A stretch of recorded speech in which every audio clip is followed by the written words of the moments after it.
Thank you for joining us today at Kingdom Spot. This is the Lions Den, Atherton Road, Nottingham, where we're trying to build back the community as one family tree, one order, one love, because oneness is the key. So right about now, in the house, in the Kingdom Spot, we've got one of our elders, our elder brothers, who plays a big part in our community, and obviously is a role model from the elders to the youngsters, because obviously he's been around for a long time, he's a respectable person, and it's an honour to get this privilege right about now to interview one-to-one, because maybe you don't see this face about, but if you know this brother here, this elder, this is Colin Mitchell, you with me, and right about now, it's an honour. Thank you for coming into the house, Kingdom Spot. No problem, man. So, right about now we're going to interview him, dig a little bit into who he is, what he does, and how the community has changed from what he knows it as to what it is today, and what we can do together as a people and as a family to rebuild it back. So thank you for coming in, like I said, and for those who don't know Colin Mitchell, can you please explain who you are and just give them a little insight of who you are and what you do? Okay, my name is Colin Mitchell. I started my business along with my father in 1975. He was established in the 50s, and then I left school and joined him, which we had a partnership, and that went on for many years. And then I broke away and had my own store on Alfreton Road.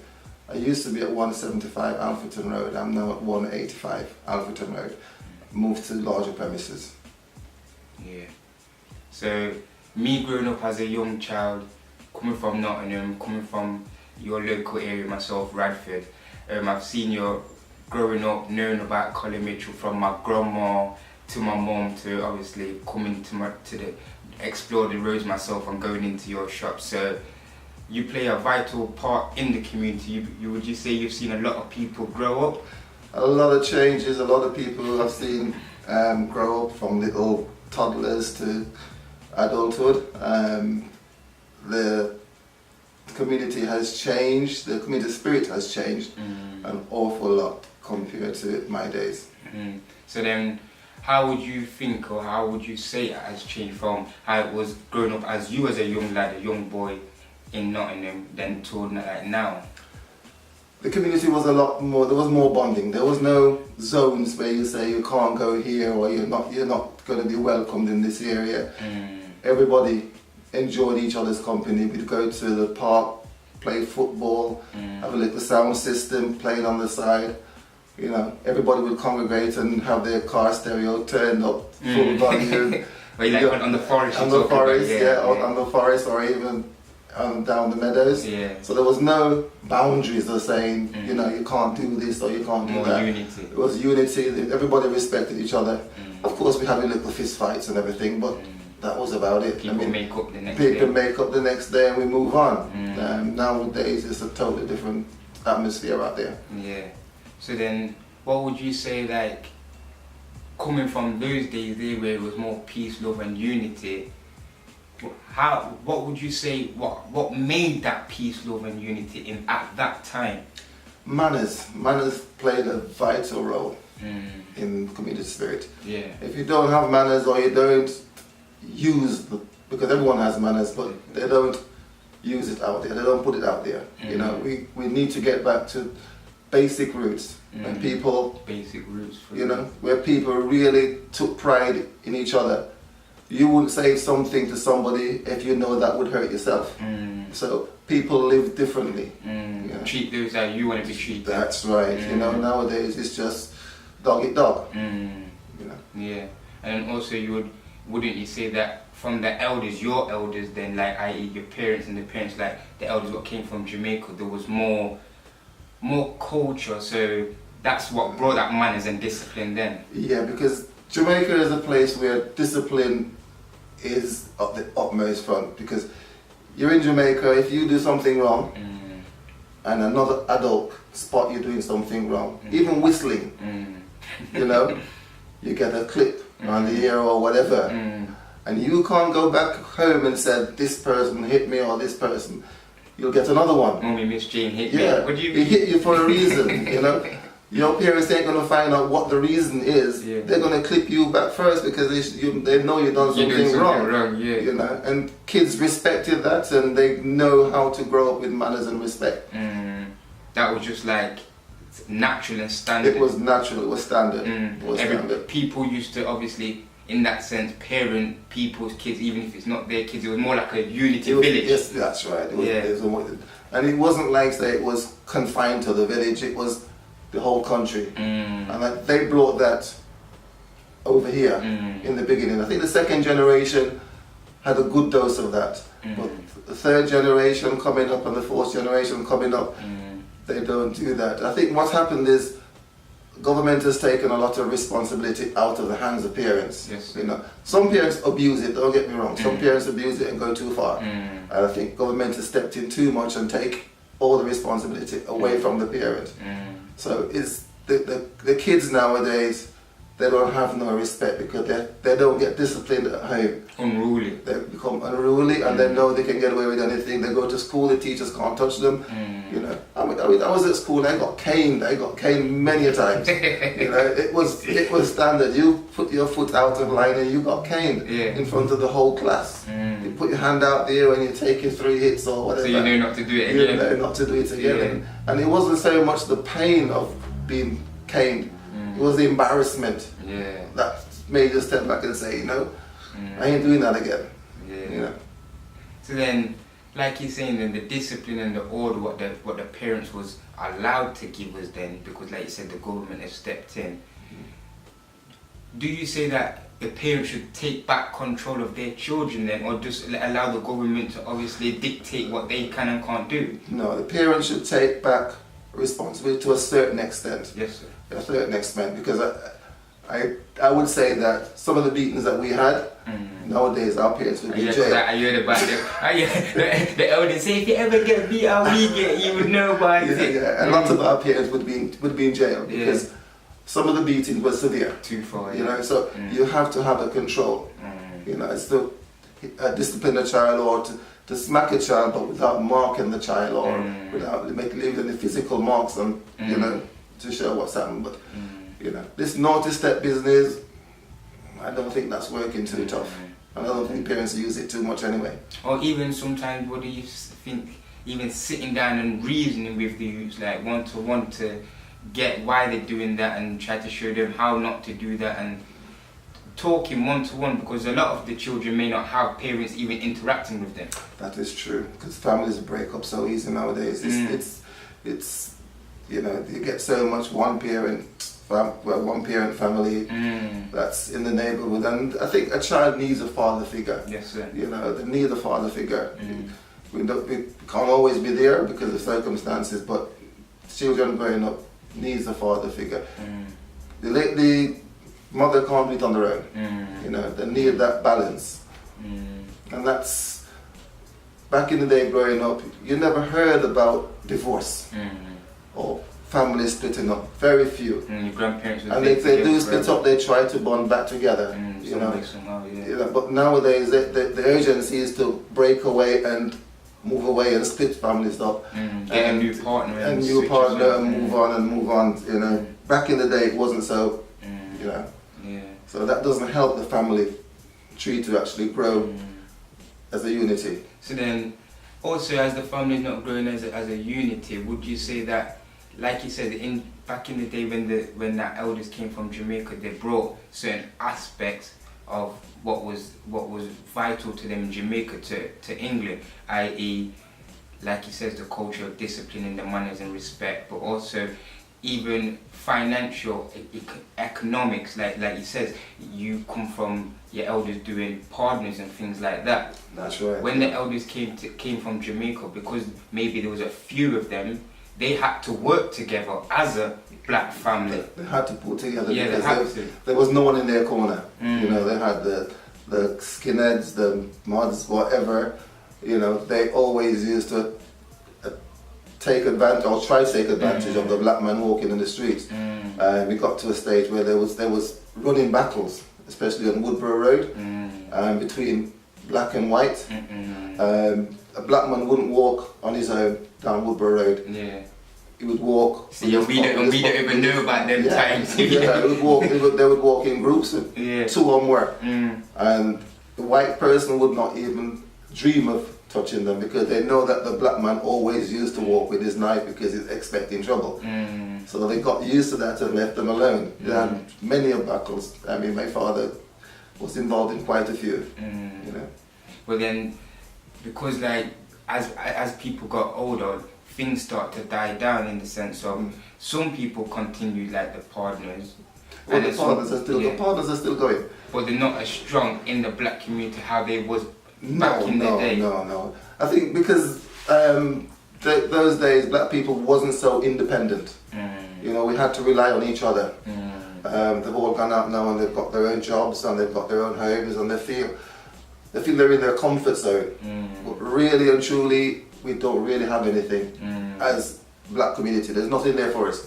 We haven't build up a community where we can say this is ours, we can go there and entertain ourselves or whatever in life, a wedding reception or whatever. We've got nothing that's really up there in a standard where we can say that's our own. So when the elders were doing their partners back in the day, what was they doing with their money? It was like the elders was getting their money, obviously looking after their family, etc., because they've come from Jamaica and obviously everybody has to look after their family, but they wasn't still putting back into another part to build back in as a community. Like the Indian man, they were doing the partners from when they come from India, Pakistan, etc., etc. But look what they've established from their time to what we've established. The Asians came up with a plan.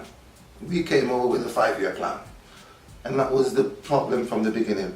The Asian came to say, we're coming to take root, we're coming to build a life for ourselves. Our parents came over and said, we're coming for 5 years, 10 years, save a little money and go back.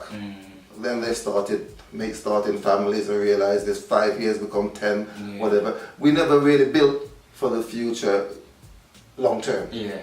So it's kind of hit us in the face now and saying, you know, we're still here.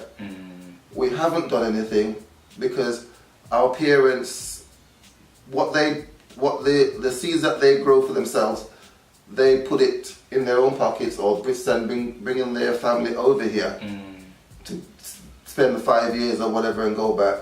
They become rooted, but the money only has gone into building homes for themselves or their own individual, personal, you know, what they want in life. They haven't put nothing into a community, which is kind of wrong, kind of sad, but and it's getting to a stage now where it's almost impossible to actually achieve that because we're so divided. So don't you think, even though you said that you think it's like almost impossible, don't you think it's still possible in the sense of the COLIN man down the road will go and get a old rundown pub, and overnight that pub is transformed into a beautiful, glamorous mosque for his community. Why can't we get a renovated, rundown building and as a black people and as a family start building these things so the youth of today have got something to do, i.e. they're not on the streets and that is true. That is true. Pave a way for them. This is where if we don't have unity, we cannot move forward. They always say, divided we'll fall, together we'll strong. But because we're so divided, we can't move forward. And as someone starts to put something together, someone else is there ready to pull it down. You know, and that's where we find it hard to actually move forward. Because we're so divided and we're so grudgeful of one another. You know, everybody wants to be a manager, but nobody wants to start at grassroots to actually get the foundation going and actually making a success of it. But it's very difficult to find 5 or 10 businessmen who will go together and say, okay, let's do something.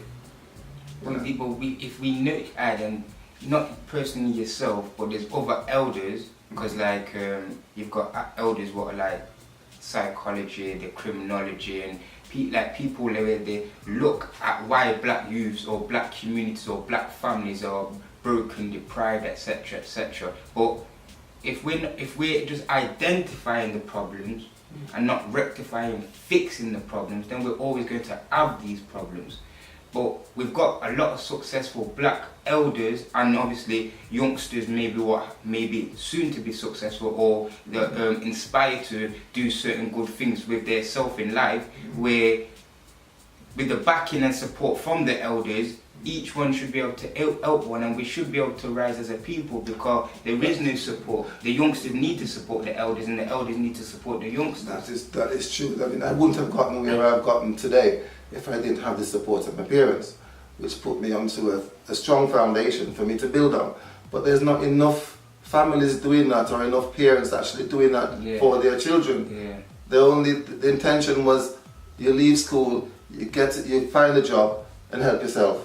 The parents never really got involved with their kids and say, let's go into making ourselves our own business, or be our own boss. Yeah. Basically. Be your own boss, support your children. Be your own boss. You've got to give your children the opportunity to do that. And there's not enough people doing that. There's not enough families doing that. There's not enough parents doing that. You know. I mean, the same with my business down there. My kids don't really want it. They see the amount of work I put into it, and they say no, they want something else. The best I can do for them is give them an education, and anything they want to do is to give them a helping hand to get to the next stage of their life. But you can't force them to do something that they don't want to do. You know. But it's like when I left school now, my father, I went for a job interview at the Nottingham, I can't remember what they call themselves now anyway, went to find a job. And in those days, if you were black, forget it. You know, the chances of you being offered something that's going to inspire you, to uplift you, it's 1 in 100, if that. But the job I was offered was to go in a scrapyard and sort out scrap metal. My father was furious. He jumped up and took me out of the room and says, no, let's get out of here. And that's when I decided to say, you know something, I'm going to follow my father's footsteps. And I clinged on to that for about 5 years, learned the trade, and then moved on and started on my own. But we need more parents to actually uplift their children. Need to support your children. Support your children and listen to what they want to do. You know. And try and help them as much as you can. Because too many parents just want to get their pension and disappear and go. You know, I've done my bit, I'm going. It's up to you. You know, we need to get our kids, you know, focused. But also sometimes we know that people in life, because we have to deal with reality, they've got to work to pay the bills, etc., etc. So sometimes the way the system is set up is designed for them not to have time for their children, or sometimes not even have time for themselves. So sometimes you've got your youth centre, like back in the day anyway, you have your youth centres, or you have certain projects what was in place to keep the children off the streets and occupied and doing things with their time. But if you've seen over time, these things have been shut down, like you said, from governments. And the problem we have is because we rely on government too much. Yes, sir. We rely on government too much. We don't get up and do our own thing. You know, we rely on handouts. And I find that disturbing because it seems like everything that we have is handout. A Marcus Garvey handout, Atna Centre handout. We haven't got anything else. You know, we need to pull together and do something for ourselves, but where it's coming from, I don't know. I've seen this. It's coming from us. We are the power. You are the power. And men like you and sisters like you, we are the power. We just have to get ourselves together. Get together. It's not. I don't see it happening. You know, I see. It's gonna happen. Well, it needs to happen. It needs to happen. I mean, it's the trade that I said in the grocery trade. 99% of everything that we eat, has to pass through another nation. So I'm glad you just said that. You know, it has to pass. So we don't have no control. As you're saying that, then my elder, and you deal with you're a grocery man, Grace, the sun, tropical sun. These ain't our products. No, so not. As these are not our products, once upon a time they may be. We know that even other outside cultures are making money off us. Even Grace is not. Grace was a Jew, and I think it was a Jew and a white man that started the company. That started that company. It wasn't like initially black people. You know, they was only used to get themselves. Yeah, using our name. Basically. Yeah. They only. It's like what's happening in Jamaica now. Everything is coming out of Jamaica, and everybody's taking over the brand. And what's in Jamaica, people, other nations are going in there, taking over a company and employing, bringing their own people in to do the work. You know, but we are struggling. We are struggling. Say 10 years ago, the Asian man will go to Jamaica and they'll go to the farmers and actually purchase the crop, and the farmer would supply them with the crop. Now they're going over there and buying the land and employing the same farmer to work on the land and pay him a wage. Little pittance. Yeah. And so we've lost control. You know, so it's like we're getting pushed further and further back.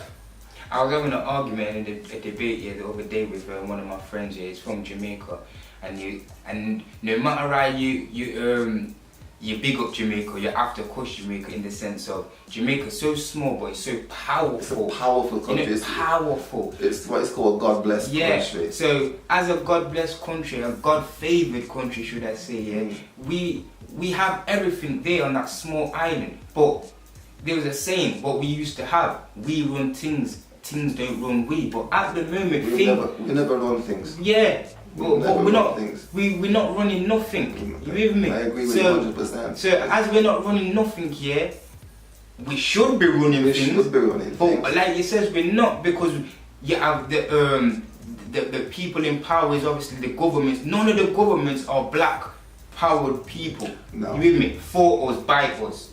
I don't know what they're doing, but they seem to be doing for their own profit, or letting the Chinese in now. You got Beijing Highway and all those things there. Yeah. It's just changing. Like until we start taking back charge of our things, our products. Personally, I think in the next 20 years or whatever, or even shorter, Jamaica will be ruled by America. You know, that's it's going. And you're right, and that's if we allow them to. We'll be ruled by America. You know, it's getting that way already. You go to a major store, they're quoting you in US dollars. You know, the government needs to clamp down and say Jamaica is for Jamaicans. There's the beaches around Jamaica is all being taken over by foreigners and put. You can't walk there. Yeah, so you can't walk on your own beach. You know, so it's becoming terrible. And this is God's beach. Yeah, and it's that's what I'm saying. It's getting worse. And, you know, year by year, we're not moving forward, taking a step back all the time. I hope the youngsters have noticed and realised this, and actually try and do something. But you know, well, this is what. Or even not even just the youngsters, the elders as well. No, but as youngsters, you're right, because sometimes it does take the elders, but sometimes the elders may think that they're too old now, and it's time for the youngsters. But at the same time, it comes hand in hand that youngsters need the elders, because the elders have the wisdom. They have the wisdom, and they pass that on, and the youngsters have the strength to actually carry it out. And together, the fire will obviously be strong, and obviously ignite anything what we need to, and eliminate anything we need to. But until we say we are one family, and we need to be one. Before we can make any steps forward, we need to be one. And we're too divided. We need to be one. And if we're not one, as I say, we will fall. In fact, we're falling. We don't realize it, but we are falling. So that's what do you think about all the elders and the big people what's in the churches, or designated to whatever faith of worship they are, but we've got issues on the streets and in the community. We've got issues on the streets. Children dying. We've got issues in the church. We've got issues on the streets. Every organisation that we have, we're divided.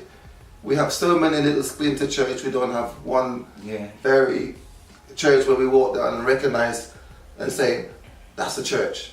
You know, that's our church. You know, there's probably about 2.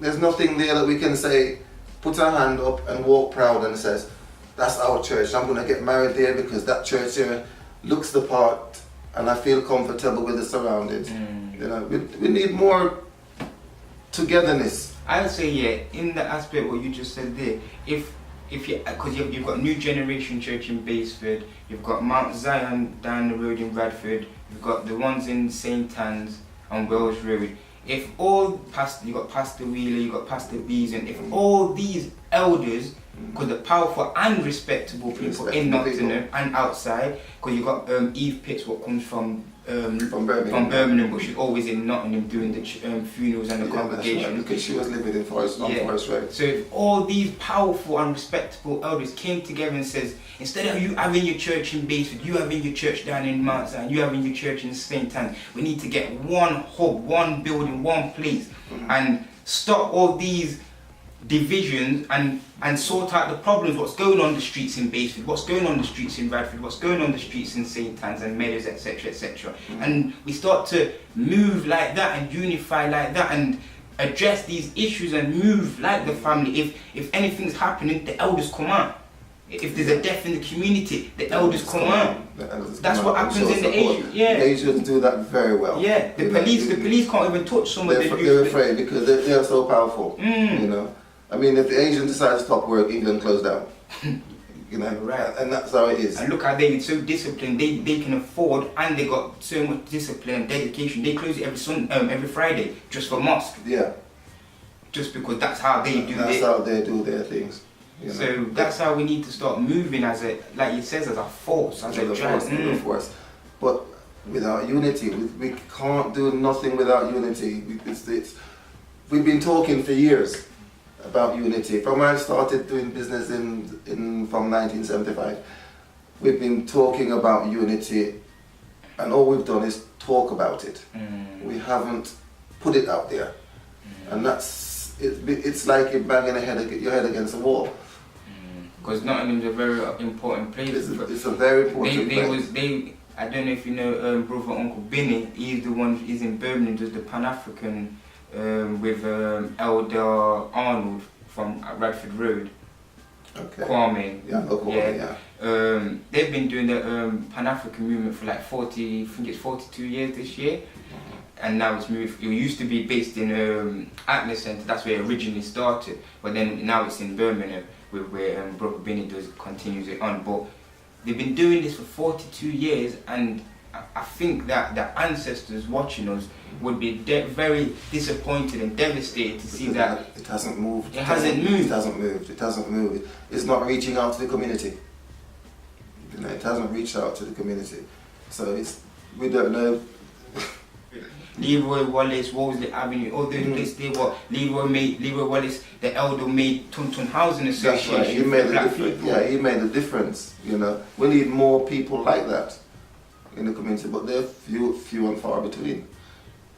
You know. What was the times like when they was around? That's the time when things were loving. People were more loving, more unity. That's why we had the foundation, which we let tumble down. You know, people were more loving, more unity, but at the same time we were poor. You know, we had a lot of love, a lot of respect, but we never had the finance. You know, people were struggling to bring their family up because you want to go to work, another one to stop and mind the child, next one to go off, and one to work at night, one to work at day, in order so they could rotate to look after their family. But, you know. Yeah, it's true. And then obviously on that aspect, education plays a big key. A big part. Education plays a big part. Now a lot of the elders coming from Jamaica wasn't educated themselves. They wasn't educated to modern Britain. They were educated enough for the Caribbean, but stepping into modern Britain was a different kettle of fish. So it's like, you know, it was learning again how to actually achieve. A few managed to jump out and got a good start. Yeah. But not enough. So what would you say to the black people, to the elders, to the youngsters? How do we start achieving these goals and start making amends and rectifying these problems? How do we start fixing and resolving them? So we can achieve things. We have to go. It has to be unity. It has to be unity. We have to learn. We need more places where people can come and say, express their views, like what we're doing here today. Express their views, get people involved, and actually have meetings on a regular basis and invite people to come along and say, let's have a meeting and then talk about moving forward as black community. Get people from all over the city, not just Radford or Singler or St. Anne's or you want all people, all classes, everyone to come together, you know, and actually voice their opinion and voice what they would like to see happening in the area. I think people willing to obviously help to make the change. And I think now that we have a local TV station, that should be utilised a lot more to get people involved. Yeah, definitely. Yeah. So, for those who don't know, Colin Mitchell is on, tell them the address? 185 Alfreton Road, Radford, Nottingham. So come down and support. Obviously, probably your elders have been down there anyway themselves. They have, because he's been there for so long. They're part of the furniture in Radford. Yeah, respectable elder. And he's a community guy, so if you've got anything to ask him, just like obviously he's here today with myself and I'm asking questions, you ask him and he'll answer your questions and he'll support you, so you support him, and that's what it is about, sharing love, and we can all build that unity. Of course, and anybody wants any advice in business or how to start up or whatever, they've only got to give me a call. Yeah, so thank you for coming down today, No Colin. problem. Thank you for having me. Sometimes, obviously, for those who know street education, we just obviously usually interview street people, but right about now it's not about street people, it's about people from all walks of life here, AWOL. So shout out to my AWOL family as well in Birmingham. So that's what it's about, spreading love, spreading unity and spreading oneness, because we're one family tree and we need to know where we've come from to know where we're going and how we can rectify and build back the family, because we've got too many people in prison and locked up in jail and lost to the system, and people died and things like that. Life is precious, life is serious, so let's cherish and love each other, yeah? Oneness is the key, one love. This is street education. Big up Teco and big up everybody what's in the Kingdom spot today. Yeah, more love, more power, oneness, one order.